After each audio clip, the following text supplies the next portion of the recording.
Shalom saudaraku yang terkasih di dalam Tuhan. Saat ini kita mau kembali belajar firman Tuhan bersama-sama. Saat ini temanya adalah berharga. Saya bacakan dari 1 Samuel 16 ayat yang ke-17. 1 Samuel 16 ayat yang ke-17. Tetapi berfirmanlah Tuhan kepada Samuel, jangan pandang parasnya atau perawakannya yang tinggi, sebab aku telah menolaknya. Bukan yang dilihat manusia yang dilihat Allah. Manusia melihat apa yang di depan mata, tetapi Tuhan melihat hati. Firman Tuhan saat ini tentang Samuel, saudaraku, yang ingin mencari raja pengganti Saul. Samuel adalah nabi besar di Israel pada saat itu. Dan apapun yang dikatakan Samuel, bangsa Israel pasti akan taat dan mengikuti karena mereka tahu Samuel adalah orang yang diurapi Tuhan. Apa yang dikatakannya adalah dari Tuhan.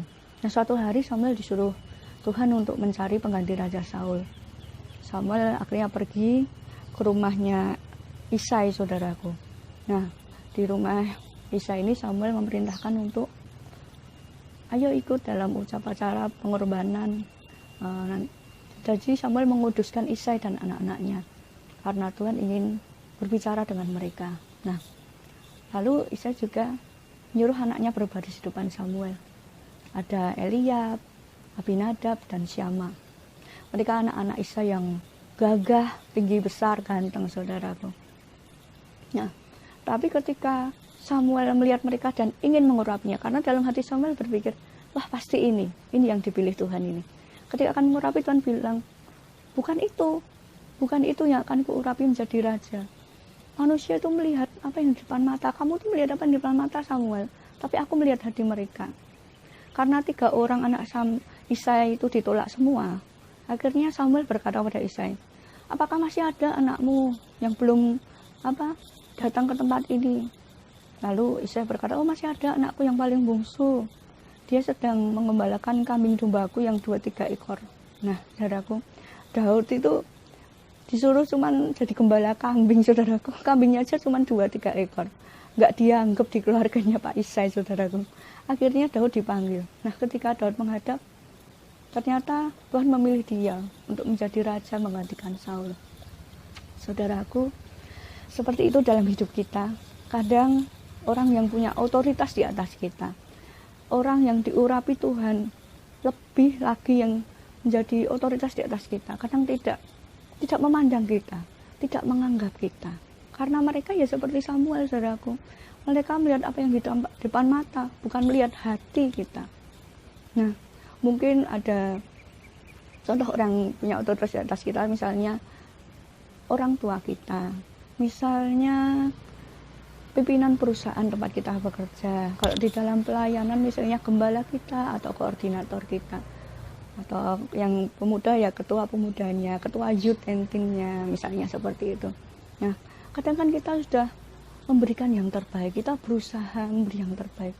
Ternyata mereka tuh tidak nganggep, kita nggak dianggap karena tidak masuk seket standarnya mereka. Nah, saudaraku, jangan pernah berkecil hati, jangan pernah terus mundur dari Tuhan, mundur dari pelayanan, apalagi mundur dari Tuhan. Yang Tuhan mau itu kita terus cari Dia. Karena apa?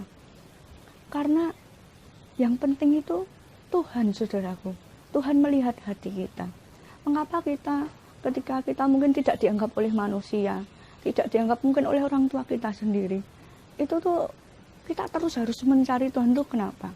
Karena salah satunya adalah, yang nomor 1 adalah karena Dia pernah mengalami apa yang kita rasakan, saudaraku. Kita baca di dalam Markus 6 ayat yang pertama sampai dengan yang kelima.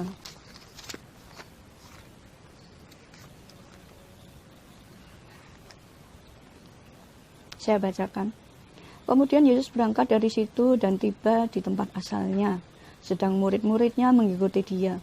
Pada hari Sabat Ia mulai mengajar di rumah ibadat, dan jemaat yang besar takjub ketika mendengar Dia, dan mereka berkata, dari mana diperolehnya semuanya itu? Hikmat apa pulakah yang diberikan kepadanya? Dan mujizat-mujizat yang demikian, bagaimanakah dapat diadakan oleh tangannya? Bukankah Ia ini anak tukang tukang kayu, anak Maria, saudara Yakobus, Yohanes, Yudas, dan Simon. Dan bukankah saudara-saudaranya yang perempuan ada bersama kita? Lalu mereka kecewa dan menolak dia. Maka Yesus berkata kepada mereka, seorang nabi dihormati di mana-mana kecuali di tempat asalnya sendiri, di antara kaum keluarganya dan di rumahnya. Ia tidak dapat mengadakan satu mujizat pun di sana kecuali menyembuhkan beberapa orang sakit dengan meletakkan tangannya atas mereka. Ia merasa heran atas ketidakpercayaan mereka.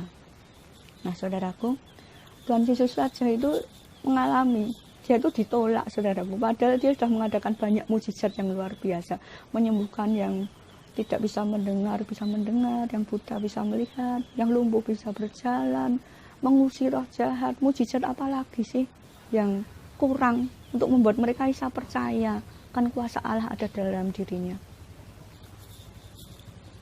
Seperti Tuhan Yesus, saudaraku. Tuhan Yesus itu ditolak. Tidak, siapa tahu dia cuma anak tukang kayu. Oh, bapak ibunya saya kenal. Terus saudara-saudaranya ada sama kita. Dia bukan siapa-siapa, dia bukan keturunan ahli Taurat. Dia orang tidak penting. Buat mereka itu seperti itu, walaupun apa yang sudah dikerjakan. Tuhan Yesus sudah beri yang terbaik untuk mereka.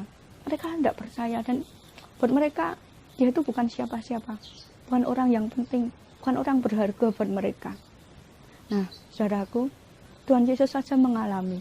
Jadi kalau kita ini dianggap tidak ada, dianggap tidak berharga, apa yang kita kerjakan dianggap sepi, mungkin malah saudaraku, disuzon, dikira orang itu pengen ikut-ikut, pengen sok rohani, pengen terkenal, pengen pelayanan biar dilihat orang. Kalau kerja pengen dilihat bosnya, itu mencari muka sama bosnya. Mungkin bisa seperti itu dalam kehidupan kita, dalam bermasyarakat juga. Pengen dihargai sama tangga-tangganya, ben diajeni. Mereka berbuat itu, kadang berbuat baik itu malah ada orang yang mengira yang tidak, saudaraku. Tapi seperti Tuhan Yesus, ketika Tuhan Yesus dia ditolak, dia tetap, saudaraku, memberitakan firman Tuhan. Bahkan di sana walaupun tidak banyak mujizat luar biasa, dia tetap menyembuhkan beberapa orang sakit. Ya, seperti saudaraku, seperti Tuhan Yesus, kita harus meneladani Tuhan Yesus. Itu yang pertama, ya saudaraku. Jadi ketika orang menolak kita dianggap tidak berharga. Yang pertama, ayo terus kerjakan apa yang kamu kerjakan saat ini. Dalam pekerjaan beri yang terbaik, dalam pelayanan beri yang terbaik. Nggak dilihat manusia, nggak apa-apa. Amin. Nah, yang kedua adalah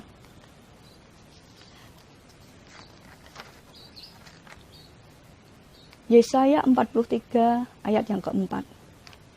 Saya bacakan.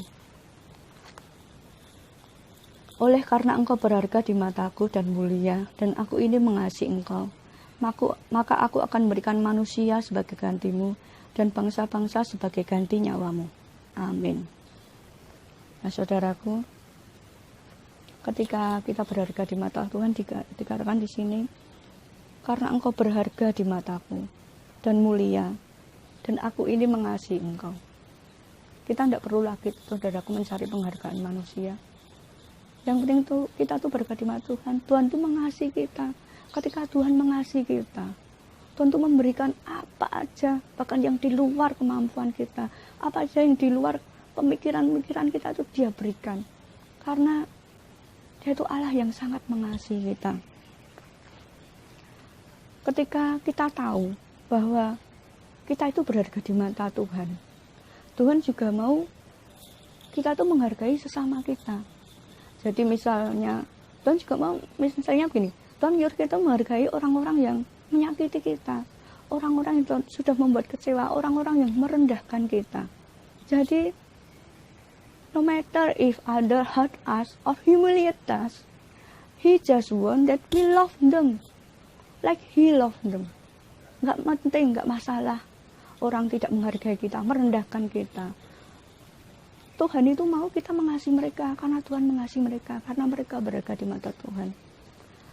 Soal urusan mereka dengan Tuhan, itu nanti Tuhan yang akan proses. Tuhan akan proses hidup mereka untuk jadikan mereka jadi pribadi yang sesuai dengan rupa dan gambar Allah. Nah, jadi saudaraku, ketika kita hidup ini, itu tuh hanya untuk kemuliaan nama Tuhan. Ketika kita hidup sesuai dengan kehendaknya, hidup kita berkenan kepadanya. Ketika orang menyakiti kita dan kita tidak membalas, hidup kita boleh menjadi kesaksian Bapak Ibu Saudaraku. Dan orang-orang yang mengenal kita akan mengerti, oh, orang Kristen seperti itu, anak Tuhan seperti itu. Jadi nama Tuhan yang dimuliakan. Amin. Benar kan saudaraku?